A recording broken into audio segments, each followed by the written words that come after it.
ایک پہاڑ کے قریب سے گزریں تو پہاڑ کی غار سے ایک انتہائی مقدس اور نورانی شکل و صورت والا ایک شخص نکلا اور اس کی نظر اس بچے پر پڑی تو بے اختیار زمین پر وہ گر گیا اور اس نے سجدہ کیا، سجدہ شکر ادا کیا اور کہنے لگا کہ اے حلیمہ تو انتہائی خوش قسمت ہے، تمہاری گود میں پروردگار عالم نے انتہائی قیمتی چیز دی ہے، اس کی پوری حفاظت کرنا اور احترام کرنا۔ یہ کہہ کر وہ شخص واپس چلا گیا۔ جناب حلیمہ سعدیہ کا جانور جہاں بھی قافلے سے ذرا آگے بڑھتا وہاں کوئی نہ کوئی معجزہ پیش آ جاتا، کبھی جانور بولتا، کبھی کوئی بزرگ آگے آتا، کبھی درخت کی شاخیں جھک کر آپ کو ایسے جھک جاتی کہ جیسے آپ کو سلام کر رہی ہیں، کبھی آسمان سے بادل کی آواز آتی، کبھی بادل اوپر سایہ کر دیتا۔ غرض پورے رستے میں مشاہدہ کیا جائے تو قدرت کی جتنی بھی نشانیاں آئیں وہ اس بچے کے بارے میں پیغام دیتی جا رہی تھیں۔ جناب حلیمہ سعدیہ کو حضرت آمنہ کے گھر میں اس بچے کو دیکھ کر بہت زیادہ محبت ہو گئی تھی، تو اسی وقت انہوں نے فیصلہ کر لیا تھا کہ پیسے ملیں یا نہ ملیں لیکن میں اس بچے کو لے کر جاؤں گی۔ یہ جو واقعات دیکھے تو ان کی محبت اور بڑھتی جا رہی تھی۔ پھر جو یہ واقعات پیش آئے جناب حلیمہ سعدیہ اس بچے سے اور بھی محبت ان کی بڑھ گئی۔ ماں ہونے کے ناطے جناب حلیمہ سعدیہ کے لیے ایک مشکل مرحلہ تھا، پر اس مرحلے سے بہرحال انہیں گزرنا تو تھا۔ جناب حلیمہ سعدیہ کا دایاں سینہ جو تھا وہ بالکل سوکھا ہوا تھا، اس سے دودھ نہیں آتا تھا، اور بائیں میں اتنا کم دودھ آتا تھا کہ ان کا اپنا بچہ جو تھا وہ پیٹ بھر کر دودھ نہیں پی سکتا تھا۔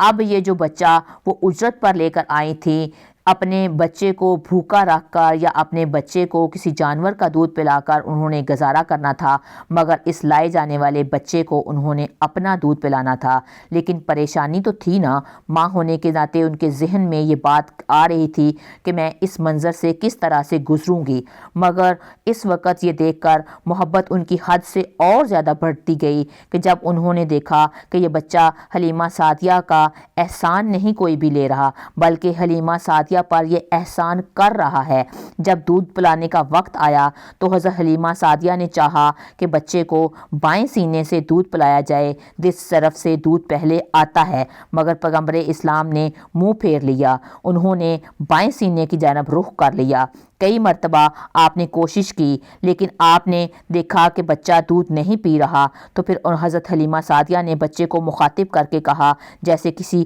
ناسمجھ بچے سے آدمی کوئی گفتگو کر رہا ہے، کہا کہ ٹھیک ہے تم اپنی ضد پوری کر لو لیکن تمہیں یہاں سے پیٹ بھرنے کے لیے کوئی چیز نہیں ملے گی۔ البتہ یہ دیکھ کر وہ حیران ہو گئی کہ جیسے ہی بچے نے دائیں سینے کو منہ میں لیا تو اس سے دودھ جاری ہو گیا، اور اتنا شدت کے ساتھ دودھ جاری ہوا کہ دوسرے سینے سے بھی حضرت حلیمہ سعدیہ کا اپنا بچہ جو آج تک بھوکا چلا آ رہا تھا وہ آج پیٹ بھر کر دودھ پی رہا ہے۔ جناب حلیمہ سعدیہ نے اس بچے کو ہاتھ میں لیا اور کہا کہ کتنا بابرکت بچہ ہے، آیا تو اپنی غذا خود ساتھ لے کر آیا اور میرے بچے کے دودھ میں بھی کمی نہیں ہونے دی بلکہ اس کو اور زیادہ دودھ مہیا کر دیا۔ پروردگار عالم کی سنت ہے کہ اپنے حبیب کا کسی پر احسان نہیں ہونے دینا بلکہ حبیب کی وجہ سے دوسروں پر احسان ہونا ہے۔ اس مسئلے پر علماء اکرام نے یہ بات بھی کہی ہے، بے شک پیغمبر اسلام حضرت محمد صلی اللہ علیہ وآلہ وسلم نے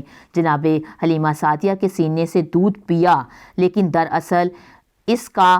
انتظام اللہ تعالیٰ کی طرف سے تھا، کیونکہ حلیمہ سعدیہ کے پاس حلیمہ سعدیہ کے اس سینے میں دودھ جاری ہوا جو سوکھا ہوا تھا، جس میں پہلے سے دودھ نہیں آ رہا تھا۔ چنانچہ اللہ تعالیٰ نے جناب حلیمہ سعدیہ کے سینے کو ایک برتن قرار دیا ہے اور پیغمبر اسلام کو پلایا جانے والا دودھ ان کے جسم کا جزو نہیں تھا بلکہ اللہ تعالیٰ کی طرف سے جاری کیا گیا تھا۔ اس بات کا بھی اعتراض ختم ہو گیا کہ جو حضرت موسیٰ علیہ السلام کی قوم کی طرف سے ہو سکتا تھا، کیونکہ جب حضرت موسیٰ علیہ السلام بچپن میں فرعون کے محل میں پہنچے تھے تو آپ پر سب کا دودھ حرام کر دیا گیا تھا اور آپ کو پھر ان کی اپنی والدہ نے ہی دودھ پلایا تھا۔ یہ تو انبیاء علیہ السلام کے سردار تھے، انہیں پھر کیوں غیر عورت کا دودھ پلایا گیا؟ سفر تمام ہوا اور جناب حلیمہ سعدیہ اس بچے کو لے کر گھر پہنچی۔ تاریخ میں لکھا ہے کہ جب بچے کو گھر میں لٹایا گیا تو جناب حلیمہ سعدیہ کی جو گدی تھی وہ 3 مرتبہ بستر رسول کے ارد گرد طواف کی طرح چکر لگایا اس نے۔ پھر اس نے اپنی پیشانی کو زمین پر رکھ کر انسانی آواز میں کہتی ہے کہ اے سردار انبیاء، میں آپ کی احسان مند ہوں کہ آپ کی وجہ سے میری بیماری ختم ہوئی ہے۔ حضرت حلیمہ سعدیہ پھر یہ دیکھ کر چونکی، پھر یہ ایک معجزہ دیکھا اور یہ سمجھ گئی کہ یہ ذات پیارے نبی کریم صلی اللہ علیہ وآلہ وسلم کی وجہ سے ہی میری اس جانور کی جو ہے وہ بیماری ٹھیک ہونے کا سبب بنی ہے۔ پھر تو ایسے واقعات اور مشاہدات مسلسل پیش آتے رہے کہ حلیمہ سعدیہ حیران ہو کر سوچتی رہتی تھیں کہ جس بچے کو بادل ناخواستہ اور مجبوراً میں لینے گئی تھی وہ میرے لیے کتنا بابرکت ثابت ہوا ہے۔ بات ذہن میں رہے کہ پیغمبر اسلام اس وقت حلیمہ سعدیہ کے گھر میں تشریف لائے تھے جب اس وقت پورے قبیلے میں قحط تھا۔ جناب حلیمہ سعدیہ کہتی ہیں کہ ہم مکے سے اجرت کے طور پر پیسے نہیں بلکہ غلہ لے کر آئے تھے، تو قحط کے زمانے میں انسانوں کے لیے خوراک مشکل تھی تو جانوروں کا کیا حال ہوگا، جانور کیا کھاتے ہوں گے۔ پھر بھی ہم اپنے جانوروں کو اپنے ہاتھوں سے تو نہیں مار سکتے تھے۔ روزانہ صبح کو ہم اپنے جانوروں کو قبیلے کی چاروں طرف چرنے کے لیے بھیج دیتے تھے۔ عجیب بات یہ تھی کہ سارے قبیلے کے جانور بھوکے واپس آتے۔ اگر کسی کو خوراک مل بھی جاتی تو فقط اتنی ملتی کہ وہ مرنے نہ پائے، بھوکا نہ رہ جائے۔ روز بروز ان کے جانور کمزور ہوتے جا رہے تھے، لیکن میرے جانور انہی جانوروں کے ساتھ چرنے جاتے تھے اور وہ جب واپس آتے تو ان کے پیٹ بھرے ہوئے ہوتے تھے اور ان کا جسم فربا سے فربا ہوتا جا رہا تھا۔ سارا قبیلہ حیران ہے کہ سارے جانور ایک جگہ اکٹھے ہی چرنے جاتے ہیں، لیکن سارے قبیلے کے جانور کمزور ہوتے جا رہے ہیں اور حلیمہ سعدیہ کے جانوروں کے ساتھ اتنی برکت کہ اس کے جانور پیٹ بھر کر آتے ہیں۔ حلیمہ سعدیہ کہتی ہیں کہ جب یہ بچہ میرے گھر آیا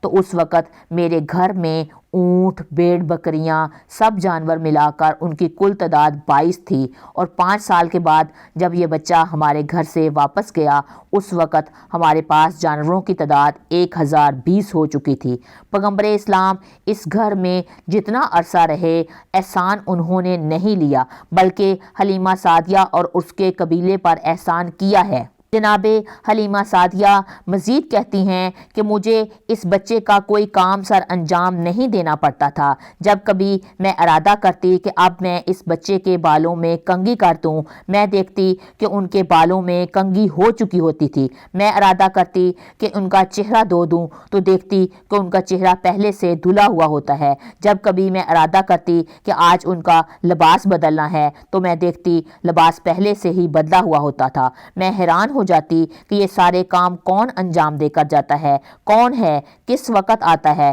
مجھے پتہ بھی نہیں چلتا۔ مسئلہ صرف حلیمہ سعدیہ کے گھر تک نہیں تھا بلکہ حلیمہ سعدیہ کو تو برکت ملی ہی ملی، پورا قبیلہ پیغمبر اسلام سے متاثر ہو رہا تھا۔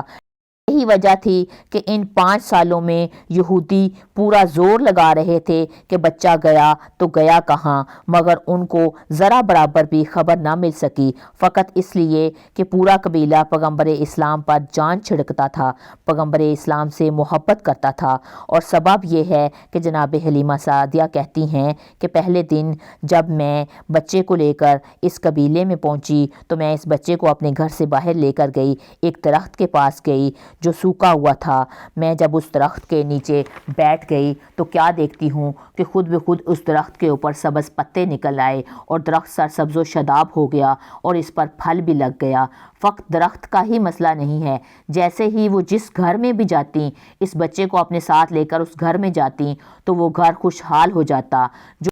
اس بچے کو قریب سے دیکھ لیتا تو اس کی قسمت ہی بدل جاتی۔ یہاں تک کہ وہ حلیمہ سعدیہ کہتی ہیں کہ ہمارے قبیلے میں ایک ایسی عورت تھی جو سب سے زیادہ بہت زیادہ غریب تھی، اتنی غریب تھی کہ ان کا لقب ام المساکین پڑ گیا، یعنی بہت زیادہ غریب اور غریبوں اور مسکینوں کی ماں۔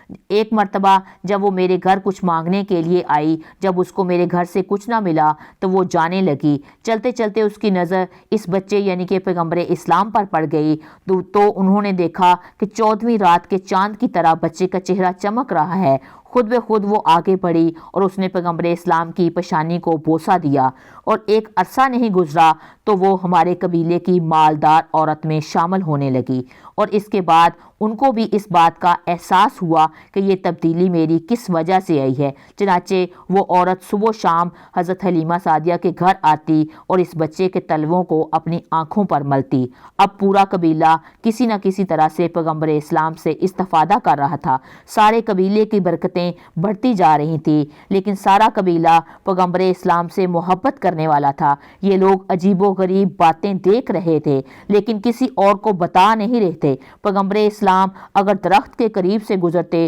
اگر درخت سوکھا ہوا ہوتا تو وہ سرسبز و شاداب ہو جاتا، اگر سرسبز و شاداب درخت ہوتا تو اس کا سرسبزہ اور بھی اس میں اضافہ ہو جاتا، اگر کسی نہر کے قریب سے گزرتے، اگر نہر سوکھی ہوئی ہوتی تو اس میں پانی جاری ہو جاتا، اگر اس میں پانی پہلے سے جاری ہوتا تو اس کے پانی کی مقدار میں اور اضافہ ہو جاتا۔ جیسے کسی کھیت کے پاس سے آپ گزریں تو اس کی فصل میں کئی گنا اضافہ ہو جاتا۔ اس کے ساتھ ساتھ ہی اس قبیلے کے جانوروں کی تعداد بھی بڑھ رہی تھی۔ عرب میں اس وقت جانوروں کو سونے چاندی سے بھی زیادہ قیمتی سمجھا جاتا تھا، مگر جہاں جانوروں کی تعداد زیادہ ہو رہی تھی وہاں ان کے دشمن بھی زیادہ ہو رہے تھے۔ چنانچہ عرب کی زمین پر اس وقت بھیڑیوں کی تعداد جو تھی وہ بہت زیادہ تھی، اور ہر قبیلے کا یہ مسئلہ ہوتا تھا کہ وہ اپنے جانوروں کو بھیڑیوں سے کیسے بچائیں۔ پیغمبر اسلام کے آنے سے حلیمہ سعدیہ کے قبیلے کے انسانوں کو تو برکتیں ملی ہی ملی، مگر کسی جانوروں کو بھی نقصان نہیں پہنچ سکتا ہے۔ ابتدا میں بعض جانور جو تھے اس قبیلے کے کچھ جانوروں کو اٹھا کے لے گئے، مطلب بھیڑیے جو تھے وہ اٹھا کے لے گئے، مگر بعد میں جب پیغمبر اسلام نے دعا کی تو ان جانوروں کو واپس خود ان بکریوں کو لا کے واپس لانا پڑا۔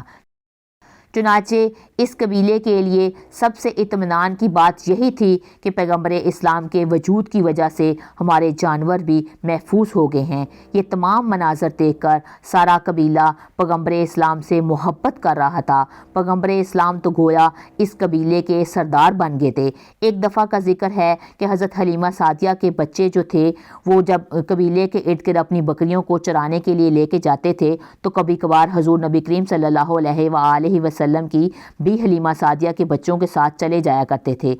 اور جب کئی دن تک حضرت محمد صلی اللہ علیہ وآلہ وسلم بکریاں چرانے کے لیے حلیمہ سعدیہ کے بچوں کے ساتھ جب نہیں گئے تو وہاں بھیڑیے نے ایک بکری کو پکڑ لیا، اور بچے روتے ہوئے واپس حضرت حلیمہ سعدیہ کے پاس آئے اور کہنے لگے کہ ایک بھیڑیے نے ہماری بکری کو پکڑ لیا ہے۔ حضرت حلیمہ سعدیہ بھی رونے لگی، اور حضرت محمد صلی اللہ علیہ وآلہ وسلم نے کہا اماں جان آپ روئیں نہیں، میں ابھی جاتا ہوں اور بکری کو واپس لے کر آتا ہوں۔ حضرت محمد صلی اللہ علیہ وآلہ وسلم قبیلے کے باہر گئے جہاں بکریاں چرتی تھیں اور جا کے کہا اماں حلیمہ سعدیہ کی بکری کہاں ہے، واپس کر دو۔ تو بھیڑیا بکری لے کر واپس آیا اور کہنے لگا کہ اتنے دن ہو گئے ہیں پیغمبر اسلام آپ بکریاں چرانے نہیں آئے، ہم آپ کا صرف دیدار کرنا چاہتے تھے، اس لیے ہم نے اس بکری کو روکا تھا، اور ہمیں پتا تھا اگر ہم بکری کو روکیں گے تو آپ اس کو واپس لینے ضرور آئیں گے، اور شکر ہے کہ آپ واپس آئے اور ہم نے آپ کا دیدار کر لیا۔ انہوں نے جھک کر آپ کو سجدہ کیا۔